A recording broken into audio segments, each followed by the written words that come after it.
Muy buenos días, estimados televidentes. Con ustedes una entrega de contexto.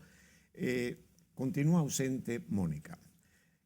Hoy pues nos acompaña Leonardo Peroso, que ya es conocido, ha estado con nosotros antes. Leonardo, bienvenido al programa. Y la idea es tocar algo, claro, como muy buen economista, vamos a hablar de economía, obviamente, ¿no? Y finanzas. Y una de las especialidades de Leonardo es riesgo. Y es interesante porque riesgo lo hay en todo. Nosotros venimos de el mundo entero, de un COVID de 2 años que representó un riesgo enorme, nos hizo cambiar nuestra forma de vida y estuvimos muy conscientes de ese riesgo. Pero tenemos riesgo continuamente, nada más que hay que salir a la calle en República Dominicana, manejar en la carretera para darse cuenta del riesgo que hay. Pero nosotros, en vez de manejar esto de riesgo genérico, vamos a tocar el riesgo en el contexto de la finanza, el sector financiero, el sector bancario, formal, mercado de valores, así como las empresas, donde el riesgo es intrínseco, es parte integral de las actividades. Y entonces ahí no podemos evitarlo. Podemos evitarlo si tenemos un riesgo, digamos, de cruzar la calle y no cruzamos en ese momento o nos vamos por otra vía. Pero cuando los riesgos son componentes propios de las actividades, no podemos eliminarlo al menos que cambiemos de actividad. Y por consiguiente, el sector financiero, el sector todo formal financiero, las empresas, etcétera, viven en un mundo de riesgo, tienen que hacer proyecciones, hacen estudios, calculan los riesgos. Entonces nos vamos a concentrar ahí, que es donde más, hasta cierto punto, hoy nos afectan los riesgos, porque realmente las economías hoy están en una situación de elevada inflación y demás. Sí. Así que vamos a comenzar por esto de riesgo en el sector financiero, económico, sí. Y cómo se calcula, cómo se mide, cómo se identifica. A ver si tú nos puedes dar algo sobre eso. Claro, como no. Bueno, buen día, Bill. Agradecido por estar aquí, por tu invitación nueva vez. Y vamos de inmediato. Bueno, si tú me permites, vamos ciertamente a ver cómo se calculan estos riesgos, pero primero hay que hacer una diferenciación, una distinción entre riesgos financieros y los riesgos que surgen por las operaciones, los riesgos que son de naturaleza operativa. Dentro de los riesgos financieros, el más importante es el riesgo de crédito, ¿verdad? En el sector financiero, por el volumen de operaciones sujetas a propensas a riesgo crediticio. Y el riesgo de mercado es el que en estos momentos tiene mayor incidencia por el aumento de las tasas de interés de referencia para combatir la inflación en casi todas las economías del mundo. Podemos ver, por ejemplo, al cierre de septiembre, información más reciente disponible, como en el caso de los Estados Unidos, la inflación se mantiene muy por encima del rango meta. Precisar que estos países, que en la mayoría de los países, los bancos centrales tienen meta de inflación o este inflation target, en virtud del cual se establece en el programa monetario a principio de año un rango meta de la inflación que permite garantizar el mantenimiento del poder adquisitivo y el crecimiento sostenido de las economías. Esta como primera precisión. Pero vemos que, como por ejemplo, en los Estados Unidos, la inflación a septiembre, aunque viene bajando, producto de la política monetaria restrictiva que se mantiene y la firmeza de las autoridades monetarias de la Reserva Federal a que baje la inflación en 8.2%, mientras que en los últimos 10 años la inflación media fue de 2.4%. Si vemos las expectativas de inflación que tiene la Reserva Federal para los próximos 6 meses, 8 meses, un año, es de que siga bajando, pero lentamente, a 8%, por ejemplo, y esto está muy por encima del rango meta. Podemos irnos, por ejemplo, ver el caso alemán y en toda la Unión Europea, donde Alemania, que está acostumbrada a manejar inflación en los últimos 10 años de 1.8%, presenta un nivel de inflación al último dato disponible, más reciente disponible, de un 10%. Y la proyección para el próximo año, o sea, a partir de ahora, a 12 meses, es de que esté por encima, en torno al 7.8%. Y si vemos, en casi todas las economías del mundo, los niveles de inflación actuales, pero también los prospectivos para los próximos 6, 12, 18 meses, están muy por encima de sus metas de inflación y por lo menos 4 o 5 veces superiores a la media de los últimos 10 años. Lógicamente, en esa media de los últimos 10 años hay un outlier, que son los hacia a la baja, que son los años de la pandemia, ¿no? Que producto de la situación, pues la inflación tiende a bajar. Pero esto te da un panorama de cómo andan las cosas en términos de inflación y, por supuesto, que con los incrementos de las tasas de referencia de la política monetaria, además la incertidumbre, esto genera volatilidad en los mercados, tensiones, incertidumbre, volatilidad. ¿Cómo medimos esta volatilidad? Como una dispersión en torno a un valor medio o a un valor esperado. Sí. Mira, lo que hay que entender es que la inflación se acumula. La inflación es acumulativa. Si analizamos, por ejemplo, este año, y hablamos de un 8 y pico por ciento, quiere decir que ya se quedó un 8 y pico por ciento por encima del año anterior. Quiere decir que no es que cuando está bajando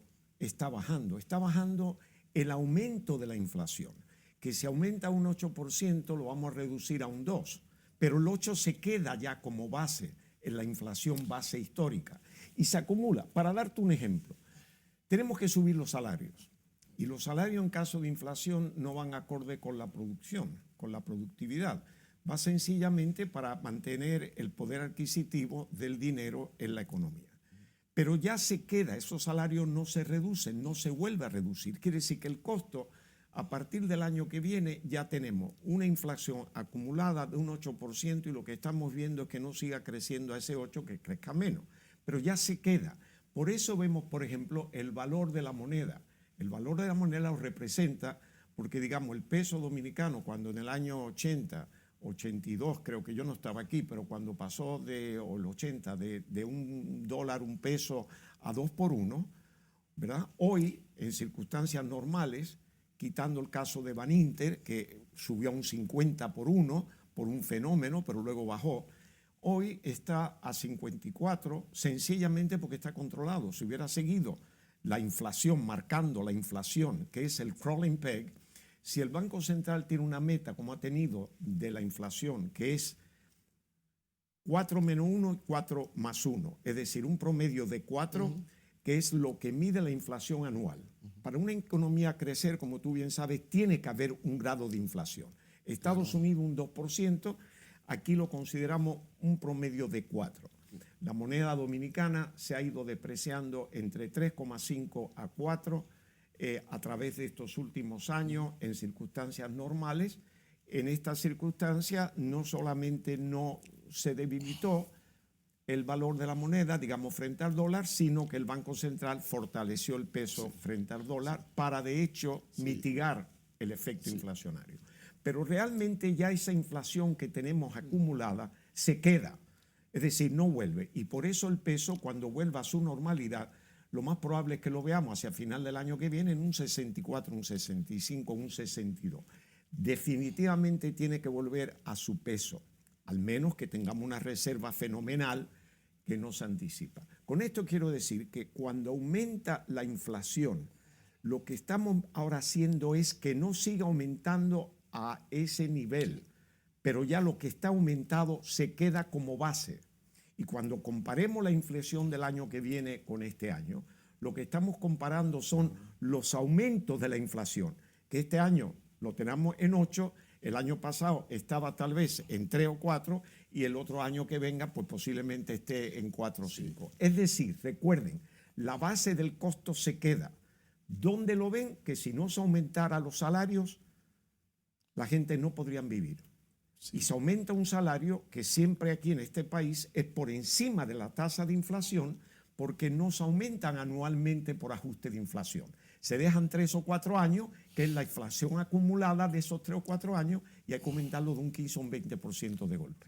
Pero una sana política en términos salariales sería aumentar por lo menos la inflación, y aquí en República Dominicana hay muchas instituciones que se manejan bajo este modelo, ¿no? Por lo menos para garantizar, para preservar el poder adquisitivo de los trabajadores. Esto con respecto a lo último, a tu último comentario.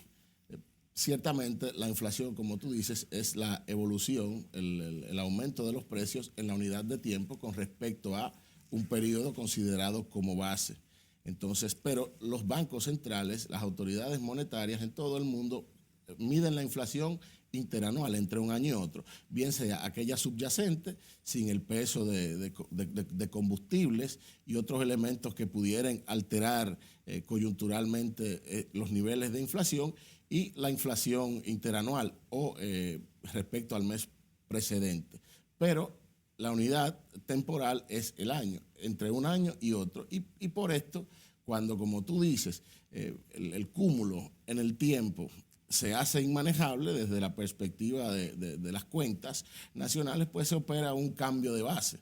Y esto es algo para la estimación o medición de la inflación, lo que se usa es un índice de las PERS o de PAH, que es un índice estadístico, en fin, que considera una base. Esto es bueno que lo tengamos claro. Y por supuesto, considerando un año base o un periodo de referencia como base, es que se formulan las políticas monetarias, el programa monetario, los programas monetarios de los países y los objetivos o metas de inflación con la finalidad, como decía anteriormente, de preservar el poder adquisitivo de las mayorías y garantizar el crecimiento sostenido del país. Sí. Desde esta perspectiva, lo que quería significar es que cuando hay niveles como los que muestra la economía mundial de inflación, entonces precisamente ese inflation target se activa. ¿Y cómo es que se hace? Esto es restringiendo la cantidad de circulante en la economía, la masa monetaria, bien sea M1, M2, M3, hasta restringida o ampliada. Y esto se hace con el instrumento de las tasas de interés. La tasa de política monetaria, por tanto, condiciona todas las tasas de interés de la economía. Al condicionar las tasas de interés, hay un impacto en la valoración de los activos de mercado, la valoración de los préstamos a valor presente, pero la valoración también de los títulos valores, renta fija y renta variable a valor presente. Entonces, ahí es, Bill, donde está quizá la clave de interpretación de los temas de riesgo. ¿Qué riesgos surgen cuando traemos a valor presente, cuando los mercados presentan volatilidad, los activos de mercado muestran volatilidad vía políticas monetarias, el dinamismo de las políticas monetarias y la tendencia alcista que afecta la valoración? Aquí hay ganadores y hay perdedores. Entonces, pero surgen riesgos de mercado, específicamente riesgo de tasa de interés, que es el impacto que tienen los movimientos de tasa de interés en la valoración de los activos. Mira que el mercado de valores realmente es el que más presión trae, la combinación de tiempo-dinero, tiempo-valor-dinero, ¿no? Medido el tiempo en base a dinero y el dinero en base a tiempo. O sea, a ti te pagan en un banco, por ejemplo, intereses, digamos, en un certificado de inversión del 6% anual y nada, al fin de año te dan el 6%, lo que se mide que es un retorno por el costo del dinero. Lo que pasa en el elemento de inflación es que hay una distorsión, y la distorsión está en que subiendo la tasa de interés se aumenta el valor del dinero, porque el dinero no va a la par de los otros valores. incide en los otros valores. Si, por ejemplo, yo tengo una manufactura y tengo que tomar prestado para manejar mi negocio, pues cuanto más me cueste el dinero, más aumenta el costo de producción. Pero el asunto está con el dinero, es que cuando hay este elemento de inflación o cuando hay un desequilibrio en la economía, donde la oferta y demanda se desequilibran, donde hay mucha más demanda que oferta o donde hay más oferta que demanda. Si tú ves el mercado de valores, donde se crea otro dilema, es que durante el periodo en que hubo un aumento enorme del agregado monetario como resultado de una tasa de interés en algunos países negativa o muy baja, los valores accionarios subieron. Y es interesante porque uno piensa que si yo voy a invertir en una compañía, esa compañía en un momento en que hay mucha producción y la economía está creciendo y está fabulosamente bien, gana más dinero supuestamente y por tanto la acción va a costar más. El tú comprar una acción te va a costar más. Sin embargo, el elemento artificial que se crea usualmente en este concepto de los mercados de valores es que por estar el dinero tan bajo, las empresas podían tomar prestado a un nivel bajísimo y eso le hizo compensar grandemente la reducción en el volumen de producción y venta.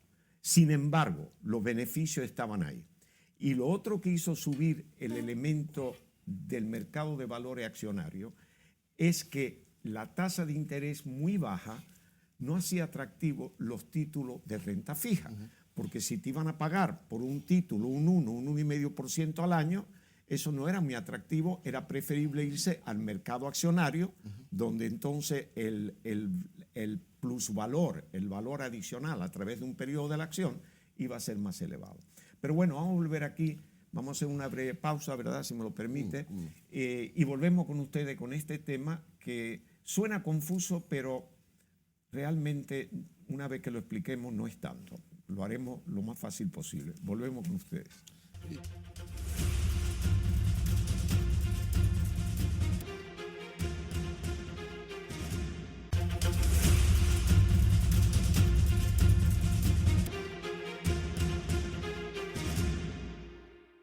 Bien, estamos con ustedes.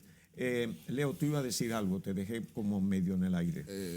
Sí, estábamos acotando algunos temas, como por ejemplo, hablar de los riesgos, riesgos de liquidez, riesgos de mercado, riesgos de contagio y riesgos operacionales, que son los que tienen mayor incidencia en estos momentos en el mercado de valores.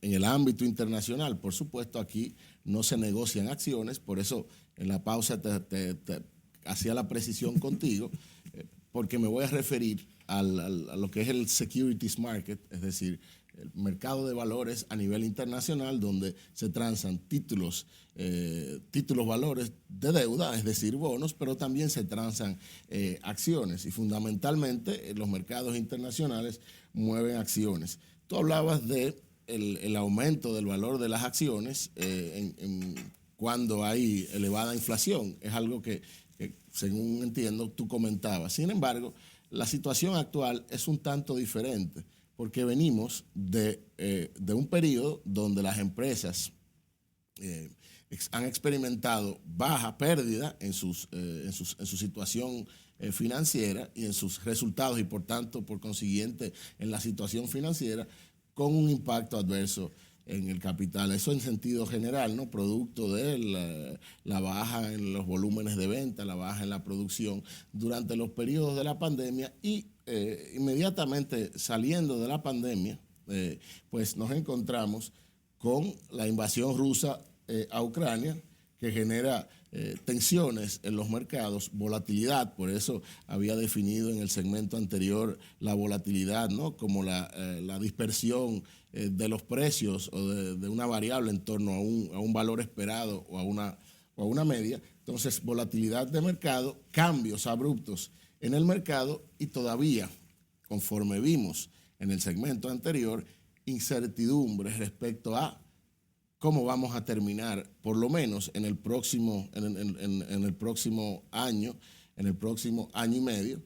Si vemos el World Economic Outlook de ahora, de octubre, pero también el informe de estabilidad financiera del Fondo Monetario Internacional, o si vemos los informes de las autoridades de Securities and Markets de la Unión Europea, pues estos son los drives, ¿no? Y por tanto el outlook, es decir, la perspectiva es estable, pero estable negativa, ¿no? En virtud de estos riesgos que vemos que impactan los activos de mercado. Mira,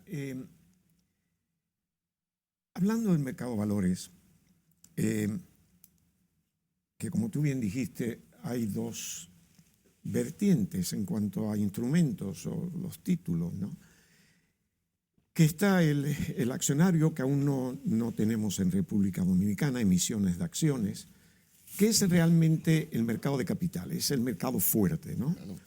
Y el otro es el de títulos de deuda, que le llamamos renta fija porque son títulos que el que lo compra recibe una renta fija, es decir, se pacta una tasa de interés en base al movimiento de las tasas de interés, como tú explicaste, y digamos que un bono te va a pagar hoy aquí, por decir una cifra, no es que sea así, vamos a decir que te paga el 10% anual y tú vas a recibir, si lo tiene el bono, va a durar 5, 6, 10 años, tú vas a recibir 10% pase lo que pase.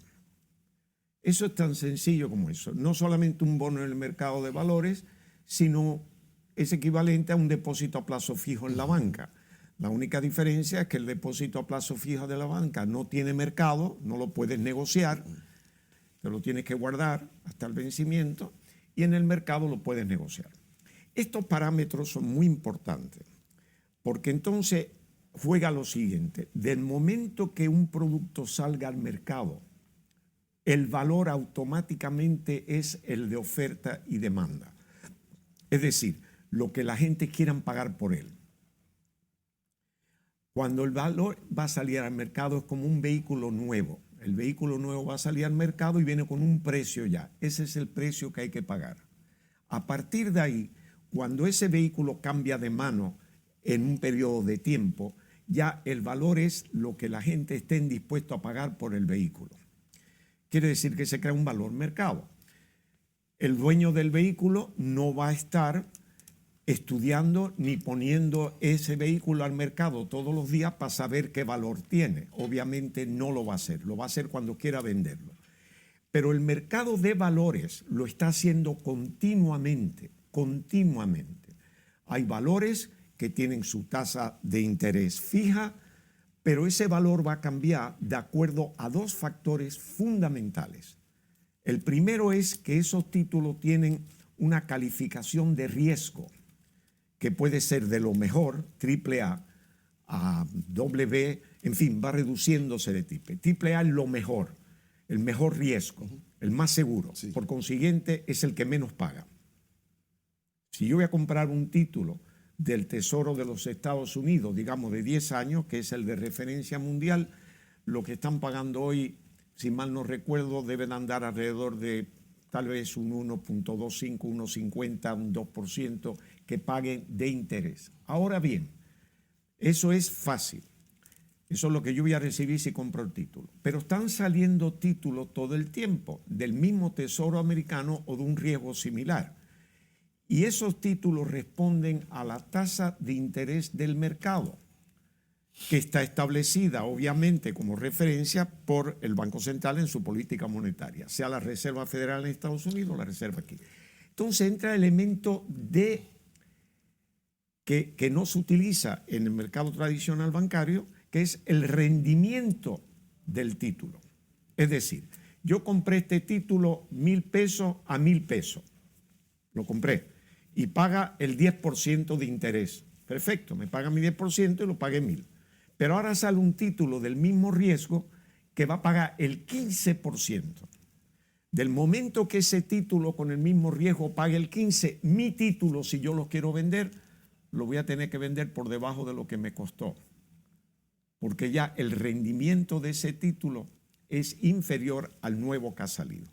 Eso es un poco complejo explicarlo en un programa de televisión en poco tiempo, pero que sepamos que hay un elemento fundamental en el movimiento del mercado que responde a la oferta-demanda de cada segundo en la economía. Cada vez que una persona ofrezca algo por un título y otro ofrezca tanto para comprarlo y uno para venderlo, se está estableciendo el precio de ese título y hay que contabilizarlo. Al final del día se tiene que contabilizar por el valor de cierre. Durante el día podemos comprarlo a 5, a 6, a 7 u 8, cerró a 9, ese es el valor que hay que contabilizarlo en los libros. Punto. Y eso es un problema que tenemos en todas las economías. Vamos a ver. Entonces, ciertamente es lo que tú señalas, pero vamos a tratar de descomponer los efectos en la valoración, y no todo es adverso, hay oportunidades. Ciertamente la calificación de un emisor va a establecer, va a dictaminar qué prima de riesgo por encima de las tasas de referencia sectoriales, que de alguna manera se alimentan de las tasas de política monetaria, de las señales de política monetaria, qué prima de riesgo se va a agregar, es decir, cuánto es el rendimiento requerido por el inversionista para entrar en esa inversión.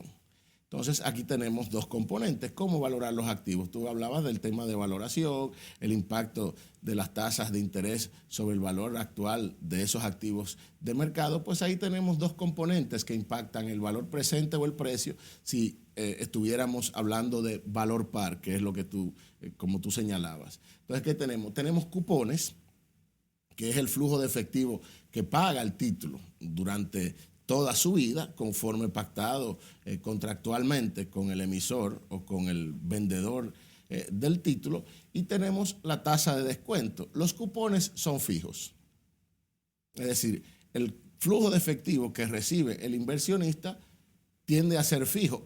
Una cosa es el flujo de efectivo, el cupón, otra cosa es el valor de ese flujo de efectivo que pudiera efectivamente, en virtud de la inflación respecto al momento en que fue emitido, moverse, perder valor generalmente, pero pensemos por hipótesis a una emisión de un título en moneda dura, es decir, con baja inflación, algo un poco extraño en estos o difícil en este periodo donde todas las economías del mundo, zona euro, zona dólar y en Oriente, yen, yuan, experimentan elevados niveles de inflación que erosiona el valor real de los activos, como ya habíamos mencionado. Entonces, el momento en que fue emitido, volviendo al título, en el momento en que fue emitido el título, por lo general el cupón refleja la tasa de descuento del mercado, es decir, más el nivel de riesgo del activo. Por lo tanto, cuando tú tienes una emisión a valor par, $1 millón, pero tú compras a valor par $1 millón, $1 millón, y supongamos que tú tienes un rendimiento de un 10% para ponerlo flat. ¿Qué quiere decir eso? Que tú semestralmente vas a cobrar $5,000, ¿verdad? $10,000 al año sobre el monto invertido, que es 100,000 sobre el monto invertido, que es el 10% de ese $1 millón. Que el costo, perdón, del dinero. Es el costo del dinero. Bueno, es lo que están pagando por el dinero al tiempo. En el momento en que fue emitido. Sí. 2 años después, sí. tú sigues cobrando tu cupón de $50,000 semestrales. Sí. Por lo general estos cupones se pagan semestralmente, pero cambian las tasas de política monetaria, cambian las condiciones del entorno macroeconómico, entonces se mueve no el cupón, sino el factor de descuento. Supongamos que, como en efecto sucede en estos momentos, hay un aumento con respecto a un año, a las emisiones de hace un año o a las emisiones de hace 2 años. Si tú mantienes este activo hasta su vencimiento, tú no vas a experimentar ninguna pérdida de capital. Tú sigues cobrando tus cupones y y no tienes ninguna pérdida de capital en cuanto tú no has liquidado el activo en el mercado. Tendríamos que ver cuáles van a ser las condiciones del entorno macroeconómico, la condición de tasas en el momento en que se verifica la liquidación. Ahora bien, si toca vencimiento, si es un activo que ya, en el cual tú has generado cupones, tú tienes la ganancia, es decir, el pago de los cupones. Entonces, a vencimiento ya tú habrás calculado el cálculo que tú hiciste de ganancia ex ante es lo mismo que tú vas a tener, amén del tema inflacionario y de lo que tiene que ver con el poder adquisitivo. También hay oportunidades en este mercado. Por ejemplo, en el mercado actual tú tienes emisiones que vencen en el año 2032 con una tasa cupón de un 5.5% aproximadamente y se están vendiendo a descuento, es decir, por debajo del valor par. Con un cálculo simple tú puedes calcular, valga la redundancia, lo que vas a ganar. En términos de cupones, el cupón es cierto y lo tienes claro para los activos de renta fija y ver si hay ganancia o pérdida de capital. Si no hay redención anticipada y cuando tú redimes anticipadamente el título valor, las condiciones de mercado te son adversas en el sentido de que los nuevos títulos, producto de la nueva condición, del nuevo entorno macroeconómico, se emiten con tasas cupón que reflejan las condiciones de riesgo y por tanto tasa de política monetaria más prima de riesgo, tú no vas a tener una pérdida de capital. De hecho, hay oportunidades. Llamar tu atención, una emisión, por ejemplo, con un cupón de cerca de un 8% que vence en el año 2044. Ya nosotros hablamos en el segmento anterior de cuáles son las perspectivas de la inflación y por consiguiente de las tasas de interés en los mercados internacionales. Y como tú decías, en el largo plazo o en el mediano plazo no es sostenible para la economía mundial esta situación. 2023, quizás mediados del 2024, pero ya, por ejemplo, ese mismo activo que te paga un cupón de 7.50, un 8% hoy y que vence en el 2044, si tú te aguantas 18, 24, 30, 36 meses, es probable que el mercado vuelva sobre su cauce, las tasas, la inflación se controle, como en efecto ha empezado lentamente a ceder, y por consiguiente, si tú vas a liquidar este activo que tiene un rendimiento, una tasa cupón, digamos de 7.50 en dólares, 8%, entonces tú vas a haber devengado 4 o 5 cupones de 7.50 por el monto invertido entre dos, ¿verdad? Que por el devengo semestral, por los más, es muy probable que tengas una ganancia de capital, porque cuando las tasas de mercado vuelvan, cuando la economía mundial vuelva a condiciones relativamente normales, las presiones inflacionarias cedan, los gobiernos vuelvan a políticas monetarias, cambien el sentido de las políticas monetarias de restrictivas hacia políticas monetarias expansivas, pues es probable que tú tengas una ganancia de capital más la ganancia de los cupones. Es decir, no es pánico, es como funcionan los mercados, pero sí hay que contar con la información. No, déjame decirte lo siguiente. Hay dos cosas en esto, la realidad y la contabilidad. Cuando tú dices que, por ejemplo, un instrumento hoy emitido hace 2 años que paga un 6%, hoy el emisor está pagando un 12, un 13%. Y tú dices que si lo deja al vencimiento no incurre en pérdida. No, no es así. Porque ese instrumento al 6%, con una inflación aumentada ya en el periodo, pierde, porque el interés no le cubre realmente lo que se calculó al principio. Yo establezco al futuro que hoy, el riesgo de hoy, de mi empresa, a 10 años, yo puedo pagar en ese periodo de 10 años un 8% a riesgo de hoy. Si la política monetaria, no estoy hablando de riesgos reales, estoy hablando, bueno, claro, una Exxon puede emitir al 8% y menos, claro, pero estamos hablando de que yo hoy calculo en ese periodo.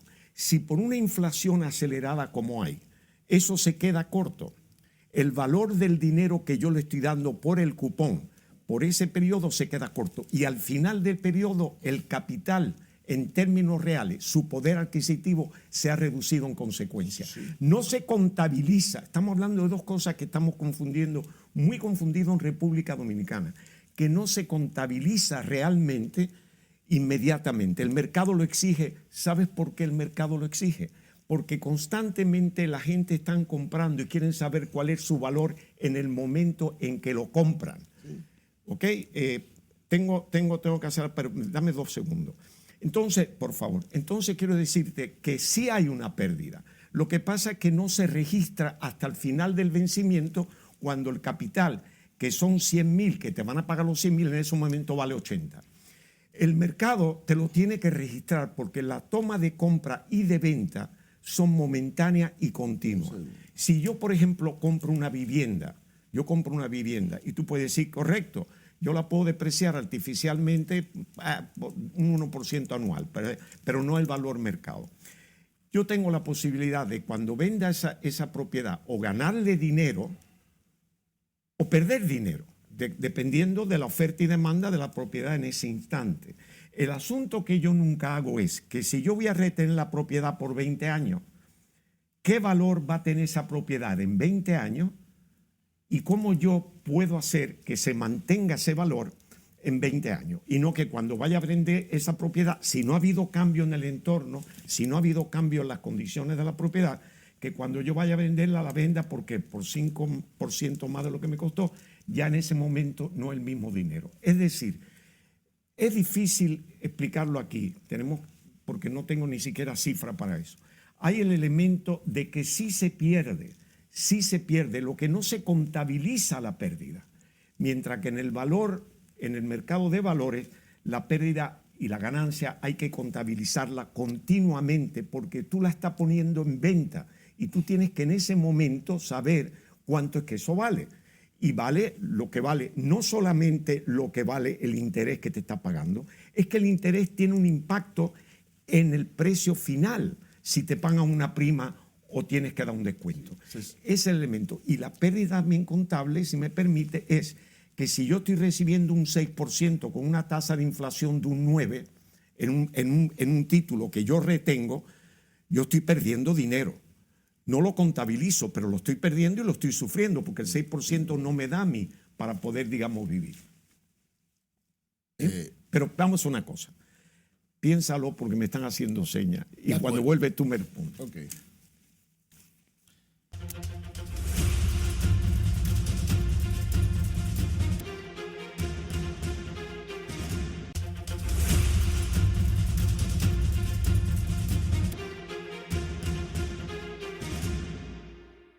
Bien, pues argumentando un poco sobre tu disquisición precedente sobre el valor de los activos, a lo que me refería es, efectivamente, desde la perspectiva del registro contable y la operación financiera o el tema de valor del dinero en el tiempo. Por eso hicimos la distinción entre emisión en monedas duras con bajos niveles de inflación en condiciones normales, porque no es de todos conocido de que el mundo está sumergido en niveles de inflación exorbitantes, y por eso el dinamismo de las políticas monetarias. Entonces, ciertamente, cuando tú mantienes el título a vencimiento, ya tú tienes calculado tu ganancia, sobre todo cuando es un activo de renta fija que paga cupones, ¿no? Entonces, si no liquidas, no hay ganancia o pérdida de capital. A eso me refería. Por supuesto que cuando tú haces la evaluación para adquirir un título valor en el mercado, tienes que ver cuánto paga ese título por encima de la inflación o por encima de las tasas de política monetaria, es decir, cuál es la prima de riesgo. Y en virtud de esto, ¿verdad?, cuánto estoy dispuesto a pagar. Hay elementos que nos permiten tomar una decisión racional. Por ejemplo, todo emisor que transa títulos, que emite, que va al mercado de valores a colocar una emisión de títulos, valga la redundancia, debe hacerlo a través debe tener un prospecto de emisión. En este prospecto de emisión están no solamente el uso de los fondos, ¿no?, y los rendimientos, o por lo menos los cupones, las condiciones de la emisión, tasa, plazo y los términos, sino que hay estados financieros auditados y hay calificación de riesgo. Una calificación de riesgo es lo que te permite identificar cuál es el nivel de riesgo del emisor. Y el nivel de riesgo del emisor te va a llevar a identificar o a determinar si las tasas cupón reflejan el riesgo, del emisor por encima de la referencia del mercado. En este sentido, un inversionista racional con unas tasas de política monetaria de 8.25 no va a invertir en un título valor que no refleje las tasas de política monetaria más por lo menos la inflación para mantener el poder adquisitivo. Esto como condición previa. Si fuere en otra moneda de mayor volatilidad, estudiaríamos el comportamiento de esa moneda en los últimos años, 4 o 5 años, con mayor peso quizás en los últimos 24 meses, para medir la estabilidad o la pérdida de valor o el mantenimiento de valor, y eso sería una prima adicional. Esto es lo que los economistas llamamos ecuación de Fisher, ¿no? Entonces le vamos imputando todas esas primas de riesgo y además hay una teoría que es la del hábitat preferido que vaticina o que plantea que todo inversionista no se mueve de aquel segmento que conoce y donde se siente en confort. Por consiguiente, tienes razón en lo que planteas, pero desde la perspectiva contable, si no hay liquidación anticipada, no hay pérdida de valor. Ahora bien, otro elemento es la inflación, pero esto tú lo ves ex ante. Y esto es o lo ves tú como inversionista o lo ve el broker, la persona que te asesora.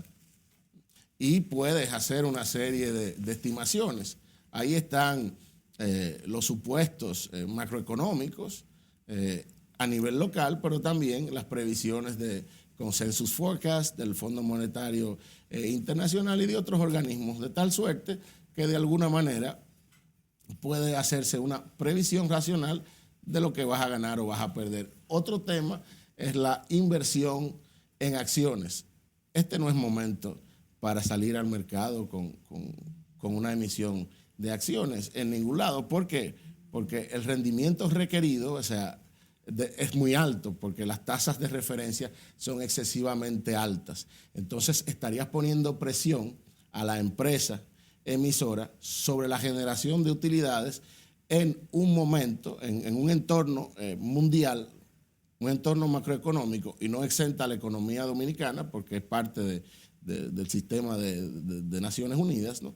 Le estarías poniendo presión sobre las utilidades, porque por supuesto las acciones se pagan o el reparto de dividendos conforme a política de dividendos pues va a depender de la generación de utilidades y de la relación entre el precio de las acciones y las utilidades. Entonces, ¿a qué precio? ¿Y bajo qué condiciones? Ahí yo creo que hicimos ya una diferenciación entre renta fija, renta variable, bonos y acciones, y cómo movernos en el contexto actual. No todas las empresas se miden. Por ejemplo, el sector de combustible, el sector de armamento, el sector de, digamos, laboratorios de medicamentos, de ciertos laboratorios de medicamentos que tienen vacunas y demás. Siempre hay algún sector interesante, ¿no? Que no es que todo está cerrado. Pero yo insisto en que una cosa es registrar la pérdida contablemente y reconocerla en tus libros, y otra cosa es que la tienes, pero no la reconoces. Estamos en un mundo volátil, obviamente. Las empresas te tienen que publicar las cotizadas trimestralmente su beneficio. Y no se mide con el periodo anterior, se mide en base de las proyecciones. Uno de los elementos que es muy difícil aquí en República Dominicana que la gente entienda es que el progreso y los beneficios de una empresa se fundamenta en las expectativas que se crearon los analistas, la propia empresa, decir, nosotros este trimestre prevemos que vamos a tener un beneficio de tanto, porque las acciones se compran en base al múltiplo de beneficio.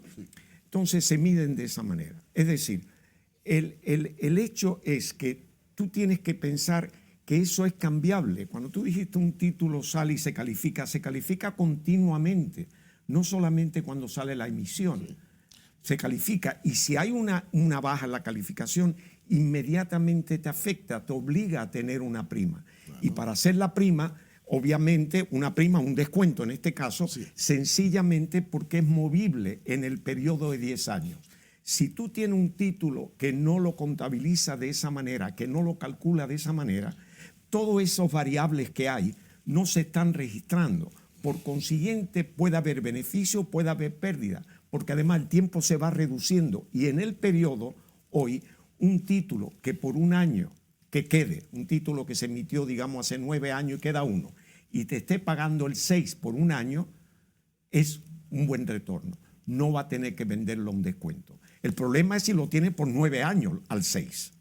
Pero las proyecciones que hace el mercado incluye no solamente la actual, sino el futuro. Por ejemplo, fíjate bien que las empresas que emitieron títulos, o los gobiernos que emitieron títulos durante el COVID, en el año 2020, salieron al mercado una tasa relativamente baja, pero era por 10 años. Los cálculos en ese momento no podían predecir que a los 2 años de esa emisión, 2020 al 2022, habría una inflación de 2 dígitos en los países de los emisores. Imposible medirlo. Entonces hay que reconocer que sí, que en ese momento ese ajuste que ha surgido ahí no se esperaba. Sin embargo, los títulos que se emiten hoy tienen que considerar qué va a pasar el año que viene, a qué altura está la inflación, y el otro año a qué altura puede estar la inflación. Ya eso se incluye en el cálculo de precio cuando tú haces una valoración continua del título. Si tú lo dejas estable y no lo mueves, sí, no vas a registrar pérdida en tus libros, pero ese no es el valor. El valor tú lo vas a ver cuando tengas que venderlo. Y da la casualidad que el mercado se destaca por ser un mercado líquido, que todos esos títulos son negociables. Tú los puedes vender cuando tú quieras. Y eso obliga a tener un valor mercado, un valor virtual, porque están disponibles y hay que decidirlo. La contabilidad, esa es la contabilidad NIF, ¿no? La nueva contabilidad. La norma internacional de FLC, que es lo que se usa en el valor de los títulos de mercado. Pero lo otro no, tú puedes tener lo demás y no tienes que hacer eso. Ese mundo que aquí todavía no hemos encajado. Que de hecho nosotros no estamos valorando conforme a NIF 9. Hay una suerte de waivers. Por ejemplo, hay una circular que era la circular 1418, si mal no recuerdo, del organismo supervisor, que establecía de alguna manera la valoración a mercado, de la implementación del mark to market. Pero esto se ha seguido dispensando producto primero de la situación durante la pandemia de los mercados, pero es como tú dices, aquí de momento hasta cierre 2023, enero 2024, no hay precisión de hacer el mark to market sobre estos títulos, porque entonces este mark to market, marcar a mercado, tú deberías tener un vector eficiente en términos de que refleje la mayor cantidad de información disponible para que los precios sean los más ajustados posibles. Y eso, de momento esas condiciones no las tenemos. No quería yo llegar sobre este tema, no, sí, pero el hecho es que no tenemos esa situación, ese problema, aunque es una realidad, ¿no?, que prevalece en el mundo entero, en todos los mercados, pero aquí tenemos waivers para valorar al mercado. Entonces, la valoración se hace como conversábamos en el segmento anterior. Yo, por ejemplo, no, pero me refería básicamente a los mercados internacionales. Si tú, por ejemplo, tomas hoy, que estábamos hablando de eso antes del programa, si vemos, por ejemplo, los índices de las acciones en los mercados desarrollados, y vemos que en Estados Unidos, uno de los índices clave como el Nasdaq, que son empresas de alta tecnología, estamos hablando de acciones, ¿no?, en el año ha perdido un 20%. Un 20% son de ese índice solamente, estamos entrando en trillones de dólares perdidos en un año. Ese es el valor de la capitalización de las empresas en el mercado. Y no ha pasado nada en el mercado, no ha habido pánico, simplemente ha sido eso. Pero bueno, qué interesante cuando entramos en temas como esto y el tiempo es impecable. No, nos mata. Tengo derecho a una réplica breve. Por ejemplo, mientras hablábamos del tema de las acciones, yo aquí tomé algunas notas, y el efecto del aumento en las tasas de interés sobre el valor de las acciones pueden darse dos situaciones. Una depresiva, si hablamos de empresas que tienen un crecimiento de utilidades o beneficios bajo o nulo, como por ejemplo el sector de las public utilities, como tú mencionabas, una beneficiosa si estamos en una fase favorable de la economía con beneficios empresariales crecientes. Aquí lo dejo porque me están haciendo señales, pero tendría muchas otras cosas. Pero lo vamos a hacer en otra oportunidad. Tú vas a volver. A este respecto. Tú vas a volver, ¿ok? Vamos a hacer un programa, vamos a volver y vamos a tocar todos estos temas porque realmente se empieza a desarrollar y lo quedamos casi inconcluso. Pero yo creo que ya hemos despertado cuando menos el interés y algún conocimiento en los televidentes. Estimados, tenemos que, una vez más, querido público, despedirnos de ustedes por esta semana. Le agradecemos la atención. Yo sé que puede ser un poco confuso, pero lo iremos desarrollando, Leonardo y yo, en futuros programas y así aclarando, y tal vez con algunas visuales que nos podría ayudar. Correcto. Leonardo, una vez más te lo agradezco infinitamente, tu tiempo, tu conocimiento, que lo hayas compartido. Muchísimas gracias y para todos ustedes hasta la próxima.